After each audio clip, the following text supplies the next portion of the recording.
नमस्ते। मैं डॉक्टर जनार्दन बोल रहा हूँ पनवेल से और मैं एक ईएनटी स्पेशलिस्ट हूँ और कमलेश का भैया। कमलेश ने मुझे फ़ोन किया था बताने के लिए कि अन्ना आप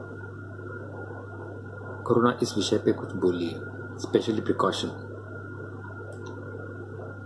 आज हम 35 दिन हो गए लॉकडाउन के, हम सब परेशान हैं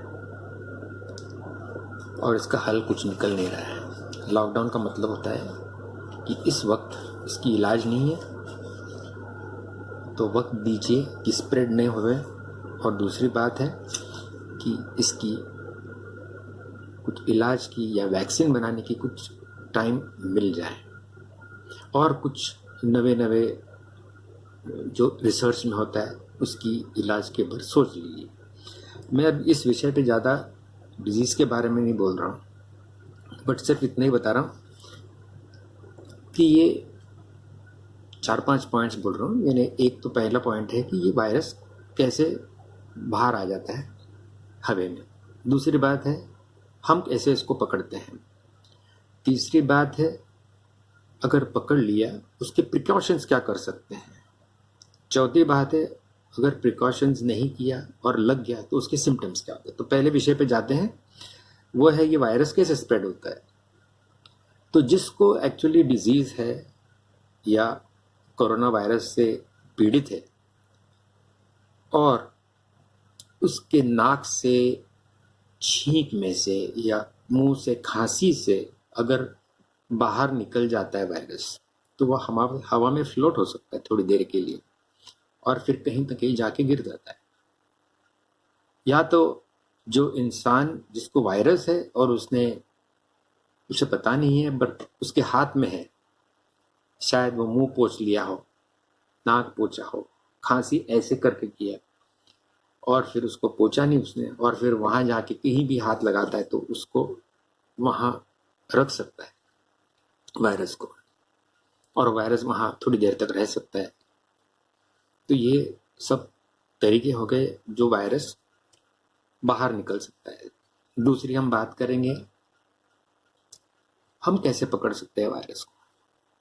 वायरस ऐसे आता है कि जब भी हम जाते हैं कहीं भी चलते चलते और किसी ने खांस लिया या आजू बाजू में कहाँ है तो ये वायरस हवा में तैर के हमारे पास आ सकता है। या तो आंखों के अंदर जा सकता है या तो नाक में जा सकता है श्वास लेते समय, या मुंह में जैसे बात करते करते जो श्वास जाता है उससे भी अंदर जा सकता है। तो इस तरह ये हमारे बॉडी में एंट्री कर सकता है। और एक एंट्री पॉइंट मैंने जो लास्ट टाइम बताया था कि आप जहां जहां टच करते हो, जहां वायरस शायद हो, अपने हाथों में जाता है और आपने मुंह पोंछ लिया उसी तरह से आपको लग जाता है। तो अभी ये सब सुनने के बाद में जहां से निकलती है और जहां हम पकड़ते हैं, तो इस चीज को कैसे हम प्रिवेंशन कर सकते हैं। Prevention is more important. तो प्रिवेंशन कैसे करते हैं कि सबसे पहली चीज हुआ है लॉकडाउन जो सही किया गया है, स्प्रेड मत होने दो, बिकॉज हमको मालूम नहीं इसका इलाज।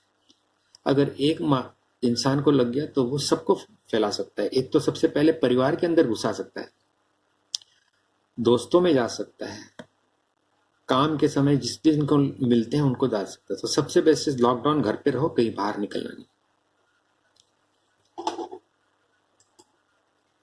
तो इसके बाद आता है कि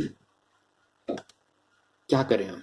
तो सबसे पहले लॉकडाउन में हम सब घर पे रहना पड़ता है, काम धंधे पे नहीं जा रहे, स्कूल नहीं जा रहे, सब बंद है, घर पे बैठो। उसके बाद जब भी कुछ एसेंशियल आइटम के लिए जाना पड़ता है, जैसे कोई दवा लेना है या कुछ खाने का सामान खरीदना है, दूध लेना है, तो जब भी आप बाहर जाते हैं तो 2-3 चीजें याद रखिए। सबसे पहले याद रखिए कि निकलते समय आप मास्क पहनिए, अच्छा वाला मास्क। मैं ऐसे नहीं बोल रहा हूँ कि N95 या स्पेशल मास्क, इवन कपड़े का मास्क भी चल जाएगा, उसमें कोई परेशानी नहीं। मास्क पहनिए और फिर घर से निकलिए। निकलते समय क्या क्या प्रिकॉशन लेना चाहिए। सबसे पहले आप एक काम करो, जितने पैसे की जरूरत है उतना पैसे लेगा, फुल पर्स मत लेके जाओ। या तो आपका क्रेडिट कार्ड हो सकता है, घर आने के लिए डायरेक्ट जब आप वापस आते हो इसकी घर की चाबी लियो, और गाड़ी की या मोटरसाइकिल की चाबी ले सकते हो। और एक कैरी बैग रखो और हो सके तो सैनिटाइजर रखो साथ। तो एक बार आप रास्ते पे चल चुके और पहुंच गए जहां पहुंचना है, एक सोशल डिस्टेंसिंग रखो। Social distancing actually safe distancing है। सेफ डिस्टेंस इसलिए रखना चाहिए। और समझो कोई फ्रेंड मिला या कोई रिश्तेदार मिला तो उससे ज्यादा बात नहीं करना, उसे हम कहते हैं सोशल डिस्टेंसिंग। जब आप किसको जानते नहीं उसको, उसके पास से हम जब भी खड़े रहते हैं दूर से, तो उसे सेफ डिस्टेंसिंग बोलते हैं। तो कम से कम 3 फीट की करो, 6 फीट भी कर सकते हो, उससे अच्छी है। फिर सामान खरीदने के बाद में बैग में सब खरीद ले लेना, वापस आप रिटर्न हो जाओ इमीडिएटली। घर में आते समय आप बता दो घर पे कि मैं आ रहा हूं। दरवाजा खोल के आप अंदर जाइए, बैग साइड में रखे किधर। सबसे पहले अपने हाथ जाके पोंछ लो, फेस पोंछ लो, हैंड वॉश अच्छे से करो। उसके बाद में जो बैग आपने रखा है वो बैग में जितने आइटम्स है टेबल पे रखो। जो खाने के पदार्थ होते हैं जैसे कि फल है, अगर कुछ वॉश कर सकते तो वॉश करके टेबल पे सुखा के रखो, 2-3 घंटे रहने दो। दूध की पाउच होती हैं तो वो आप वॉश करके रखो सोप वाटर से, और फिर वापस थोड़ी देर के लिए रखो। या तो आप बर्तन में डाल के उसको गर्म कर लीजिए या तो फ्रिज में रख दीजिए। रहे वेजिटेबल्स एंड ऑल दैट, ये सब तो वॉश तो करना ही पड़ेगा। हो सके तो अगर आप बाहर से कुछ ड्राई आइटम लेके आते तो उसे जैसे कि फ्रिज में जरूरत नहीं है तो उसे बाहर ही रखो काफी देर तक, 1-3 घंटे, ताकि वो वायरस समझो अगर बाइसेंस है तो वो मर जाए। उसके बाद में आप इसके स्टोरिंग पे किधर जाने दीजिए। तो ये हो गया है। इवन अपने अपने हमारे जो दवा के बॉटल है या जो कुछ है वो भी थोड़ी देर के लिए रखो बाहर, फिर बाद में आपको कहाँ रखना है उसके लिए रख दीजिए। ये हुआ केयर आते समय। फिर क्या कर सकते हैं, मैं और एक चीज बोलता हूँ, कभी कभी कोई एरिया में जरा हॉट स्पॉट ज्यादा है तो हो सके तो चश्मा पहन के जाओ, प्लेन ग्लासेस भी होगा तो चल जाएगा। अभी हुआ ये तो हम लोग ने प्रिकॉशन लिए ही लिया है।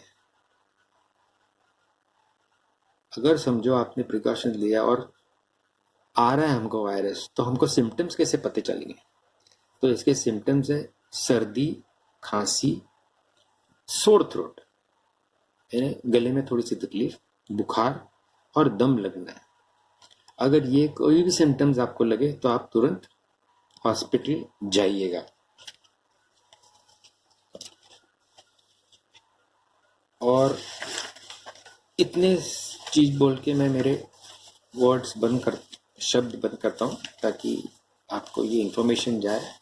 अभी कुछ ऐसे इन्फॉर्मेशन और की ज़रूरत है तो मुझे बताइए, मैं बता सकता हूँ। Thank you.